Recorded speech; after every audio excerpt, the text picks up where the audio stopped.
السلام علیکم۔ ہمارا آج کا دوسرا ایڈیٹوریل ہے کامن تھریٹ۔ یہ ایڈیٹوریل ڈان نیوز میں آج کے دن پبلش ہوا ہے۔ اس ایڈیٹوریل میں پاکستان اور انڈیا میں ٹڈی دل کے حملے کے تناظر میں ساری تفصیل بیان کی گئی ہے کہ کس طرح پاکستان میں یا انڈیا میں ٹڈی دل نے کتنی تباہی پھیلا رکھی ہے، کتنا زیادہ نقصان کیا ہے، فصلوں بہت زیادہ تباہ ہو کے رہ گئی ہیں۔ پاکستان انڈیا کے ساتھ ایران میں، افغانستان میں بھی یہ مسئلہ ہے۔ تو اس میں وہ کہتا ہے کہ پاکستان انڈیا دونوں کبھی بھی کسی بات پہ متفق نہیں ہوتے یا مل جل کے کام نہیں کرتے، لیکن ٹڈی دل کا ایک ایسا مسئلہ ہے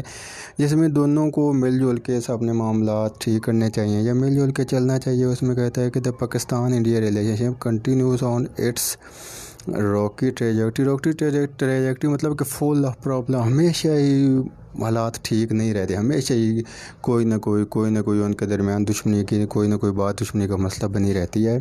with multiple challenges obstructing the path to peace، تو ایسے چیلنجز ہوتے ہیں جو obstructing مطلب نا اس کے رکاوٹیں ڈالتے رہتے ہیں، ایسے مسائل ہوتے ہیں جو امن کے راستے میں رکاوٹیں ڈالتے رہتے ہیں۔ overcoming them is difficult، جنہیں اوور کم کرنا مشکل ہوتا ہے، ان پہ نا مطلب قابو بننا۔ جیسے کشمیر کا مسئلہ ہے، 72 سال سے نہ ٹھیک ہوا ہے، نہ آگے کوئی اس کے چانس نظر آ رہے ہیں۔ Especially what there is an apparent lack of appetite for peace in New Delhi، تو نیو دہلی خاص کر جو ہے اس میں جو انڈیا کی گورنمنٹ ہے وہی مسائل زیادہ کھڑے کرتی ہے۔ پاکستان کی اتنی زیادہ غلطی نہیں ہوتی، 90% انڈیا کا یہ مسئلہ ہوتا ہے۔ However there is some positive movement، تو وہ اس میں یہ کہتا ہے کہ کچھ ایسے کام ہیں جیسے کہ فائٹ اگین لوکس، تو ٹڈی دل کے خلاف لڑنا، یا کچھ ایسے مسائل ہیں جن میں مل جل کے کام کر کے آگے مستقبل میں بھی اب حالات ٹھیک کیے جا سکتے ہیں۔ وہ اس میں کہتا ہے کہ ایران اور افغانستان مل جل کے کام کر رہے ہیں، یو این او کے تحت یو این او کے ادارے کے تحت یہ پاکستان اور انڈیا اپنے حالات بہتر کر سکتے ہیں، یا ٹڈی دل پہ جو ہے صرف اس معاملے میں ہی اپنے آپ کو ایک طرح سے مل جل کے ٹھیک کر سکتے ہیں، جس کے چانسز ہیں کہ مستقبل میں بھی ان کے حالات ٹھیک ہو جائیں۔ جیسے وہ کہتا ہے کہ اور بھی بہت سے ایسے مشترکہ مسائل ہیں، جیسے سموک کا مسئلہ ہے، دلی میں ہوتی ہے، لاہور میں ہوتی ہے، پورے ایک طرح سے پورے جو پنجاب کے علاقے خاص کر ان دونوں کے ہیں، پنجاب پاکستان کا یا انڈیا کا، اس میں اتنا زیادہ اس کا مسئلہ ہوتا ہے کہ پورے کے پورے شہر بند کر دیے جاتے ہیں۔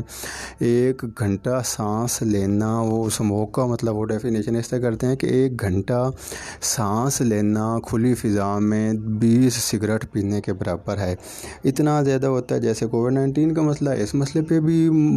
وہی حالات ہے کہ اس کی کوئی بارڈرز نہیں، کووڈ-19 کے، سموک کے، ایسے ٹڈی دل کا مسئلہ ہے۔ تو اس میں وہ کہتا ہے کہ دونوں کو مل جل کے کام کرنا چاہیے۔ سار کا پلیٹ فارم ہے، اس پہ کام کر سکتے ہیں، اور بہت سے پلیٹ فارم ہے، اقوام متحدہ کا ہے، فوڈ سیکورٹی، ہیلتھ کے معاملے میں ایک دوسرے کی مدد کر سکتے ہیں، لیکن ہمیشہ ہی دونوں ممالک ایک دوسرے کے ہر معاملے میں رائیول بن کے آئے ہیں، ہر معاملے میں ایک دوسرے کو ڈسٹیبلائز کرنے کی کوشش کی ہے، ہر معاملے میں ایک دوسرے کی مخالفت کی ہے، کسی بھی معاملے میں دوسرے کا فائدہ یہ دونوں ملک ہی نہیں سوچتے۔ خاص کر انڈیا تو پاکستان کے ساتھ دشمنی لگائے رکھتا ہے۔ جیسے بنگلہ دیش کو دیکھیں، بنگلہ دیش اور پاکستان دونوں مشرقی اور مغربی پاکستان تھے، بنگلہ دیش الگ ہوا، وہ بھی پاکستان تھا، بلکہ اگر پاکستان بننے کی تحریک دیکھیں، مسلم لیگ بنی، ڈھاکہ میں بنی، دوسرے جو زیادہ تر طریقے تو بنگلہ دیشیوں نے، بنگالیوں نے چلائی تھی، ڈھاکہ کے مسلمانوں نے چلائی تھی آزادی کی تحریکیں، لیکن ان کے ساتھ صحیح ہے، ہمارے ساتھ اس کی ویسی کی ویسی دشمنی ہے۔ تو وہ کہتا ہے کہ کئی ایک ایسے فورم ہیں جن پہ یہ دونوں ممالک اپنے مسائل کو بہت بہتر طریقے سے حل کر سکتے ہیں۔ خاص کر ٹڈی دل کا مسئلہ ہو، وبا کا مسئلہ ہو، پینڈیمک کا، کووڈ-19 کا مسئلہ ہو، یا دوسرے مسائل ہوں جیسے کہ سیلاب وغیرہ کا آنا یا سموک کا مسائل، ان سب پہ قابو پا سکتے ہیں، لیکن اس پہ نیشنل کنسرن کو ان دونوں کو ایک طرح سے اپنے نیشنل انٹرسٹ کو الگ رکھ کر اپنے پورے سارک ممالک کے انٹرسٹ کو سامنے رکھنا ہوگا، تبھی ان مسائل پہ قابو پایا جا سکتا ہے۔